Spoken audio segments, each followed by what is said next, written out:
Imagine this, a man in worn-out janitor's clothes, hands rough and calloused from years of labor, sits across from his little girl in a nearly empty cafeteria.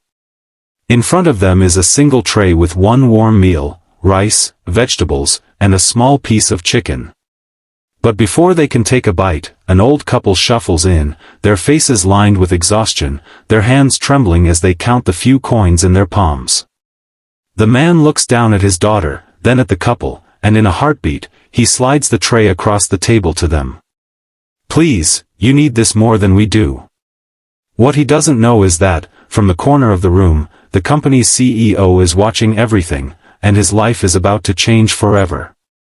Friends, if that caught your heart, stay with me till the end, because this is a story you'll never forget.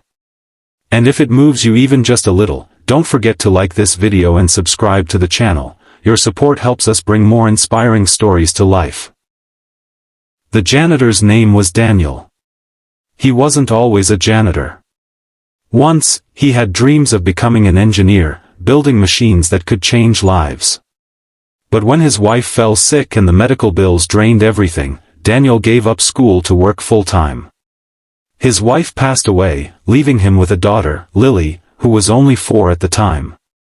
From then on, Daniel became mother, father, and provider all in one. His job as a janitor at a large corporation barely paid enough, but every cent went into keeping Lily clothed, fed, and in school. He always told her, education is something no one can ever take from you. That evening, after finishing his shift, Daniel brought Lily to the cafeteria because it was cheaper to eat there than outside. They only had enough for one meal, but Lily was used to sharing. "It's okay, Daddy," she whispered with her bright eyes, "we can split it." Just as he was about to cut the chicken in half, he noticed the old couple. They looked tired, too proud to beg, but too poor to buy. The woman's hand shook as she tried to count coins, only to realize it wasn't enough. Without a word, Daniel stood up, carried his tray, and placed it in front of them. "Please," he said softly, "my daughter and I already ate. You should take this." Lily didn't complain. She just smiled, tugged at her father's sleeve, and said, "Mommy would have done the same, right?" Daniel nodded, fighting the lump in his throat. What Daniel didn't know was that just a few tables away, a man in a crisp suit had been observing. His name was Charles, the CEO of the very company Daniel worked for. Charles wasn't a cruel man, but he was distant, hardened by years of boardrooms and billion-dollar deals.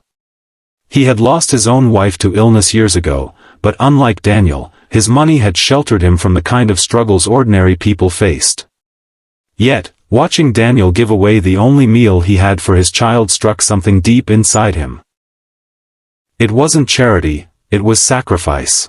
The next morning, Daniel arrived at work as usual, sweeping floors before most employees even showed up. His stomach growled, they had gone to bed hungry the night before. Still, he whistled softly, pretending to be cheerful for Lily when he dropped her at school. When he returned, he was surprised to see Charles standing near the janitorial closet. "You're Daniel, right?" the CEO asked. Daniel froze, thinking he might be in trouble. "Yes, sir." "Is something wrong?" Charles studied him for a moment, then said, "I saw what you did last night in the cafeteria." Embarrassment flushed through Daniel. I didn't mean to break any rules, sir. I just thought they needed the food more than we did." Charles shook his head slowly. "No, Daniel. You didn't break rules. You reminded me of something I forgot a long time ago." He paused, his voice lowering. "What it means to put others first." The next few weeks changed everything. Charles quietly arranged for meal cards to be given to Daniel and his daughter, ensuring they never went hungry again. But that was only the beginning. He invited Daniel into his office one afternoon and asked him about his past. When Daniel confessed he once dreamed of becoming an engineer but never finished school, Charles leaned back in his chair with a thoughtful look. "Daniel," he said, "dreams don't expire. They wait. And sometimes, they just need someone to believe in them again. Within a month, Charles arranged a scholarship for Daniel to attend night classes, covering tuition and books. At first, Daniel resisted. He was too old, too tired, too everything. But Lily's words pushed him forward. "Daddy, you always tell me to study. Now it's your turn." So Daniel worked by day, studied by night, and came home to tuck Lily into bed before hitting the books. It wasn't easy. There were moments he wanted to give up, nights he fell asleep at the kitchen table with his head on open pages. But every time he wavered, he remembered the look in Charles's eyes the day he told him dreams never expire. Years passed, and Daniel completed his engineering degree. Charles, impressed by his persistence and integrity, promoted him, not as a favor, but because he earned it. The janitor became a project engineer, and eventually, a team leader.